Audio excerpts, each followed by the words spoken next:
Hello hi అండి అందరికీ. మనందరికీ తెలుసు కదా! ఇప్పటికే 'పుష్ప' మూవీ మీద పెద్ద స్థాయిలో చర్చ నడుస్తుంది. అలాగే పెద్ద స్థాయిలో రచ్చ కూడా నడుస్తుంది. ఎందుకంటే సంజయ్ థియేటర్ వద్ద ప్రాపర్‌గా అల్లు అర్జున్ వ్యవహరించుకోలేదు. దానివల్ల ఒక మహిళ ప్రాణం పోయింది అని చెప్పేసి పెద్ద స్థాయిలో 'పుష్ప' సినిమాకి సంబంధించిన సంజయ్ థియేటర్ ఇన్సిడెంట్ మీద ఇంత పెద్ద స్థాయిలో చర్చ నడుస్తున్న సమయంలో మరొక ఇన్సిడెంట్ అయితే తెర మీదకొచ్చింది. అదేంటి అంటే 'పుష్ప' మూవీలో ఒక ఎస్పీ స్థాయి అధికారిని అల్లు అర్జున్ అవమానపరిచారు. అంటే యాక్చువల్లీ మనందరికీ తెలుసు గదా!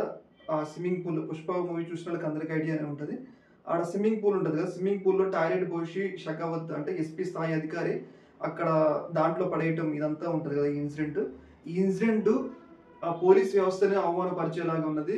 పోలీసులకి వ్యతిరేకంగా 'పుష్ప 2' మూవీలో చాలా సన్నివేశాలున్నాయి.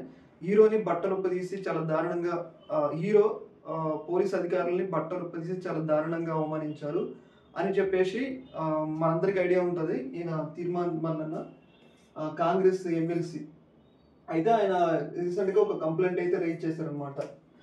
'పుష్ప 2' మూవీలో పోలీసుల్ని అవమానపరిచేలాగా సన్నివేశాలున్నాయి కాబట్టి వీటన్నిటిని ఆసరా చేసుకొని దీని మీద మీరు ఒక కంప్లెయింట్ తీసుకోండి అన్నట్లుగా ఆయన పోలీసుల తరపున కంప్లెయింట్ అయితే ఇవ్వడం జరిగింది. ఇక్కడ కొసమెరుపు ఏంటంటే పోలీసుల్ని అవమానపరిచారని పోలీసులకి కంప్లెయింట్ ఇస్తుంటారు. చాలా రేర్ ఇలాంటి అంశాలనేవి. ఏదేమైనా గానీ ఇప్పుడు ఈ యొక్క ఇన్సిడెంట్ మరొక టర్న్ ఇప్పుడు ఈ సినిమాకి సంబంధించి అల్లు అర్జున్‌కి ఏం కాదు కానీ ఇప్పుడు సుకుమార్ మీద ఉంటదనమాట. సుకుమారే కదా! కథ, డైరెక్షన్ అన్నీ చేసింది సుకుమారే కాబట్టి ఇప్పుడు పోలీసులు ఏమైనా చర్యలు తీసుకోవాలంటే సుకుమార్ మీదే తీసుకోవాల్సి వస్తదనమాట. ఏదేమైనా గానీ ఈ యొక్క వివాదాన్ని కాంగ్రెస్ పార్టీ ఇప్పుడెప్పుడే వదిలిపెట్టేటట్లేదు. అందులో భాగంగానే తీర్మాన్ మల్లన్న పోలీసులకి 'పుష్ప 2' మూవీ మీద ఉన్న సన్నివేశాల మీద కంప్లెయింట్ అయితే ఇవ్వడం అయితే జరిగింది. ఈ యొక్క ఇన్సిడెంట్‌పై మీ యొక్క అభిప్రాయాన్ని తెలియజేయండి. Okay madam. Thank you.